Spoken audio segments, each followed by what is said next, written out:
Hello everyone, I'm Madison Dadkhausen. On today's local news report, we have a very special guest. Before I introduce Britain's greatest known scientist, let me get you a little bit more familiar with him.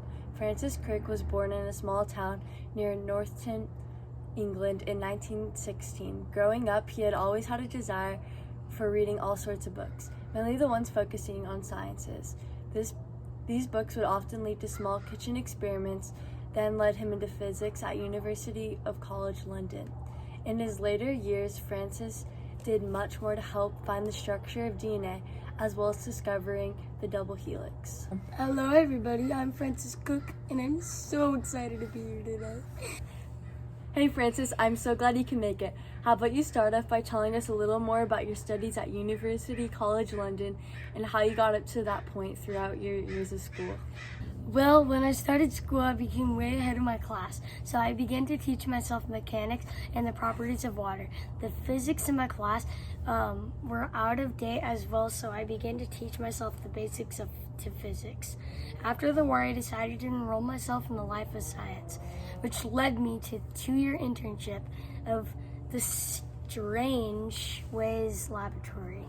Wow, Francis, I'm amazed you've made it this far. Did you continue with science after this internship? I joined Max Pursuits at the Cavendish Laboratory. Well, there was a new unit where we use X-ray crystallography to study protein structure. Max was working on the structure of hemoglobin when I was working on the X-ray and protein structure lab. Now, Francis didn't know this, but his choice to continue with the X-ray protein structure would soon make him one of Britain's greatest scientists. Well, I was still studying X-ray crystallography. James Watson had a visit to the lab. We became close instantly. He chose to stay at the Cavendish lab with me and worked on the structure of DNA. James and I definitely made a great team. In the end, we together solved the structure of DNA. In 1962, Francis and James were awarded the Nobel Prize for Physiology and Medicine for solving the structure of DNA.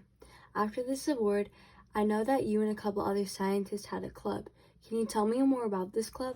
Yes, of course. The RNA Tie Club had the purpose to solve RNA structure and understand the way it builds proteins. Our club primarily focused on the central dogma, which was where the DNA was stored for RNA. In the club, we also debated on the theory of RNA coding. So I see finding the structure of DNA has done so much. Can you tell me why your discovery is so important? Definitely. My discovery on the DNA investigations disease pathways help individuals with genetic special diseases and find genetic disorders as well as find medicines. You've done tons for the development of DNA. After your many years of science, how did you settle? In the end, I settled on the study of neurobiology, and in 1988, I wrote a book called What a Mad Pursuit, a personal view of scientific discovery. Thank you so much for allowing me to interview you today. You have done so much for the influence of science, and I hope you know that you've impacted us greatly. Bye, thank you.